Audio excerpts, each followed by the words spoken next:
MP হয়েছিলেন, নির্বাচিত হয়েছিলেন, এবার হতে পারেননি। আপনার দল এই নির্বাচনের ব্যাপারে ইঞ্জিনিয়ারিংয়ের ব্যাপক অভিযোগ তুলেছেন। তাছাড়া আপনার দল এরকম অভিযোগ তুলেছে যে যে লক্ষ্য নিয়ে এই অভ্যুত্থানটা হলো, এত রক্তপাত হলো, মানুষজন জীবন দিল, এবং তখনকার সরকার শেখ হাসিনার নেতৃত্বে যেটা পালিয়ে গেল, তারপরে এখন অবস্থাটা কি? আপনিও তো এমপি হতে পারলেন না। না, ধন্যবাদ। আপনি যথার্থ প্রশ্নই করেছেন। প্রথমত ওই প্রশ্নটার জবাব দিই।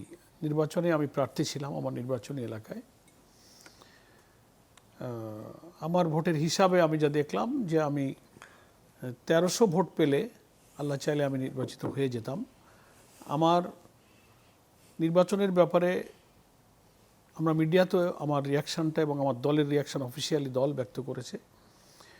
দৃশ্যত ভোটাররা ভোট কেন্দ্রে যেতে পেরেছে, ভোট দিতে পেরেছে, সেইখানে আমাদের কিন্তু কোনো অবজেকশন কমপ্লেন নেই। কিন্তু ভোটটা হয়ে যাওয়ার পরে ভোট গণনা,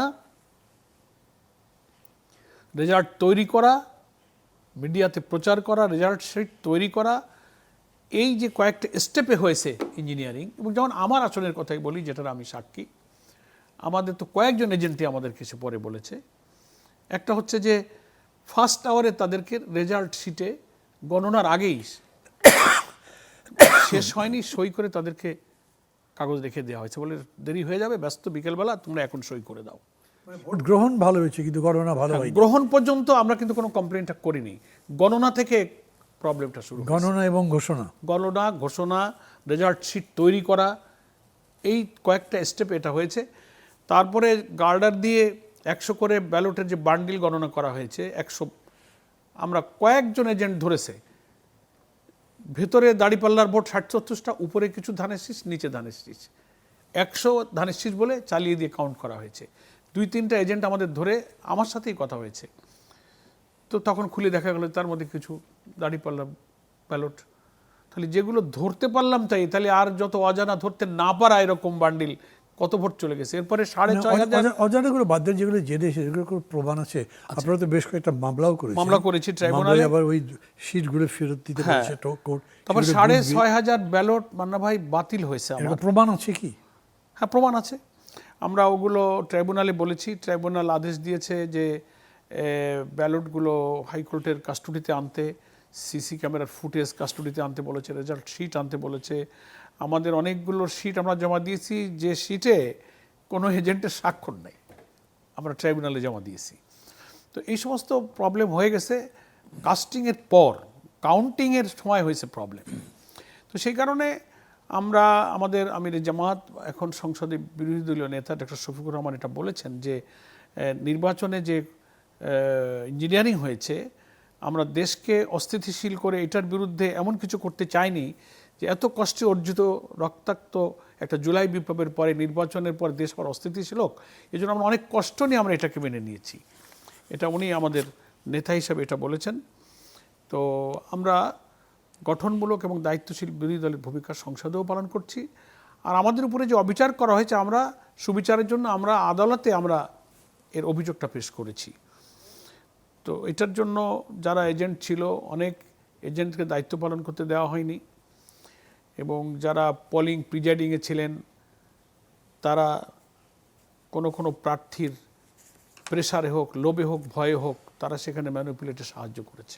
এই যে বললেন গঠনমূলক ও দায়িত্বশীল ভূমিকা পালন করতে চান, দেশে একটা গোলমাল করতে চান না, একটা বিশৃঙ্খলা তৈরি করতে চান না, এত কষ্ট অর্জিত বিজয়গুলো নষ্ট হোক সেটা চান না। জি, এটার মানে কি? আপনাদের পক্ষ থেকে একটা বিবৃতি দেওয়া হয়েছিল যে এই আন্দোলনকে বিপথে পরিচালিত করবার জন্য কিছু বিশৃঙ্খল কাণ্ড ঘটাবার চেষ্টা হবে। যদি আমাদের কেউ যুক্ত থাকে, আমাদের মধ্যে থেকে হয়, সরাসরি তাদেরকে বহিষ্কার করা হবে। মানে এইদিকে আপনি বিক্ষোভের কথা বলছেন, আবার ওই দিকে বলছেন না উত্তেজনা তৈরি করবে না। মানে না, এটা হচ্ছে দায়িত্বশীল বলতে কি বোঝাচ্ছে? না, আমরা এটা বলছি যে দুটিকেই ধরেন নির্বাচন ইস্যুতে, যে নির্বাচনে যে সমস্ত আসনগুলোতে একেবারে প্রমাণিত আমাদের হাতে অল্প ভোটের ব্যবধানে আমাদেরকে হারিয়ে দেওয়া হয়েছে, এটা নিয়ে আমরা তো অতীতে নানান ইলেকশন ইস্যুতে আন্দোলন, বিক্ষোভ, বয়কট, বর্জন অনেক কিছুই হতে পারে যেগুলো সিচুয়েশনটা আনরেস্ট হয়, এটাকে একটা মিন করছি। দ্বিতীয় হচ্ছে যে পার্লামেন্টে করতে চাচ্ছেন না এখন? না, আমরা এই সংঘাতের দিকে গিয়ে এটার আমরা সুবিচার পাবো না। আমরা আদালতের কাছে গিয়েছি, জাতির কাছে আমাদের অবিচারের প্রশ্নটা আমরা ছুড়ে দিয়েছি।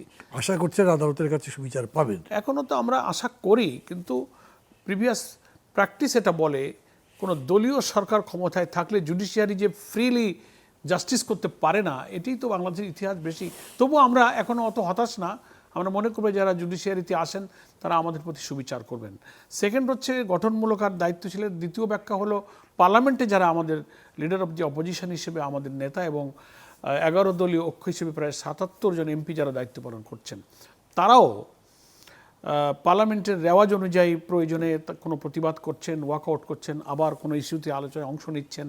এটা সংসদীয় একটা রেওয়াজ এবং এটা একটা গঠনমূলক দায়িত্বশীল বিরোধী দলের ভূমিকা। আমরা আর আসবো না, আমরা এখন হরতাল ডেকে দিলাম, ভাঙচুর করলাম, ধর্ম, আমরা এই সাইডটাকে মিন করতে চাই।